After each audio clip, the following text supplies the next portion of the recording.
is not so preferred.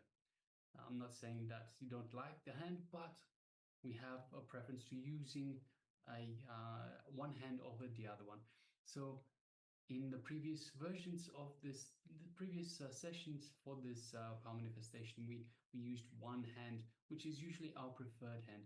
So for this power manifestation, we asked participants to roll the coconut or the fruit out of the other hand, the non-preferred hand. And also, if you wanted to make it even more difficult, to roll the coconut or the fruit out of your hand with your eyes closed.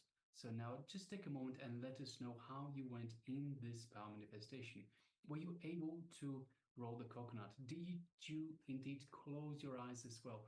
Did you roll the coconut with your eyes closed of your palm? So just take a moment and share with us. And meanwhile, we request participants to please switch on the camera. So the participants that don't have the camera switched on just yet, we have Ma Siawu, we have Sri Nityalingodvavan, we have Ma Nijaya Paramashiva Anandini, and we also have Ma Ananda Gora Rupini and Ma Kaylee Wang, who have the camera switched on, but we cannot see you in the camera. So if you could please switch on your cameras if you haven't already. Yes, Ma Siawu, Nityan, thank you, Ma. And also, if you're not in the camera, if I could please request you to come on the camera, be available in the camera frame itself. And then just take a moment and let us know how you went in this round of power manifestation. Were you able to roll the coconut or the fruit out of your hand? So just take a moment and let us know.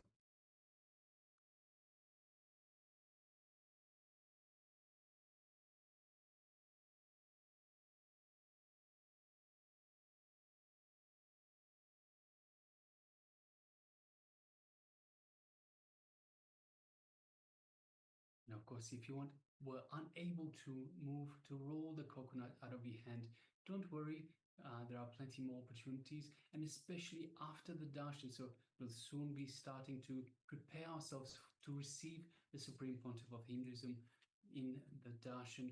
And after the darshan, after Swamiji infuses that superconscious energy into us, make sure that you take part in that power manifestation, because it is the most important time. Right after Swamiji brings our superconscious level to higher and higher levels, pushes through our ceiling, our current ceiling, to create a new ceiling. That is the best time for us to manifest these powers, these power manifestations. It is the best time to board those energies into our system, to make sure that we stick to that higher ceiling, that higher superconscious ceiling. It is what we are here for. We are here for a superconscious breakthrough. The best way to do that, straight after darshan, when all that energy is still fresh inside us and our ceiling has just been broken through, let us bolt that new ceiling, that super consciousness into our being, and let us manifest these powers, the power of consciousness over matter in that scenario straight after darshan. So please make sure you don't miss it. Please make sure that you do take part in it, and it is the best thing you can do for yourself today.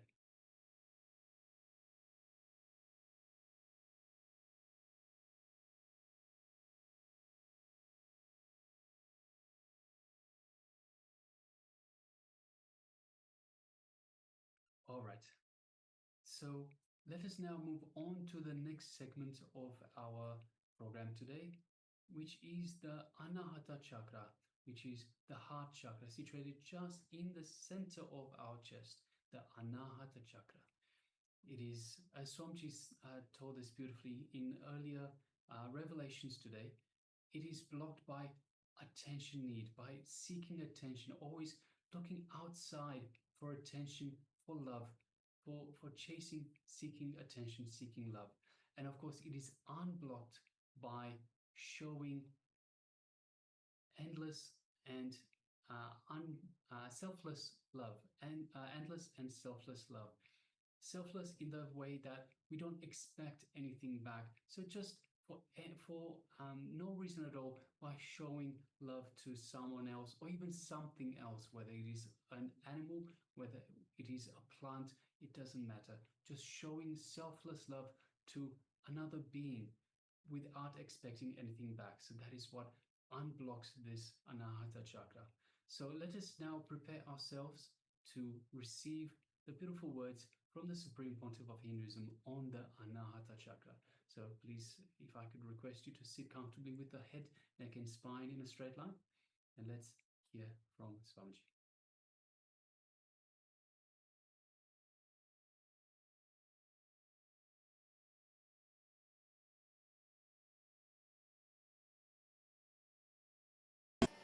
You feel you are something special, you are attended, you are cared, you also told the right word, you are cared. Care is what we call love. If somebody gives his attention to you, you say he loves you. If you give your attention to somebody, you say you love him. That's all. Giving attention or having attention is what is love. When you give your attention, you say you love him. When you receive attention from somebody, you say he loves you. Am I right? Any question? May has not understood. Well, a lot of times you hear people say, I care for you, but I don't love you. Yeah, especially in American society. Caring and not loving, I don't think there can be caring without love. And I don't think there is a difference between these two. That's all. But I say general love. Totally, love means it's a caring. The expectations also matter. The expectations, with or without expectations. Without expectation, it cannot happen. Without expectation, only enlightened man can love. I tell you. No, it's the truth. So never think that our love is without expectation or something like that. The depth of expectation. From the depth of expectation. No, even that, you see, only two things. Expectation or no expectation. That's all. And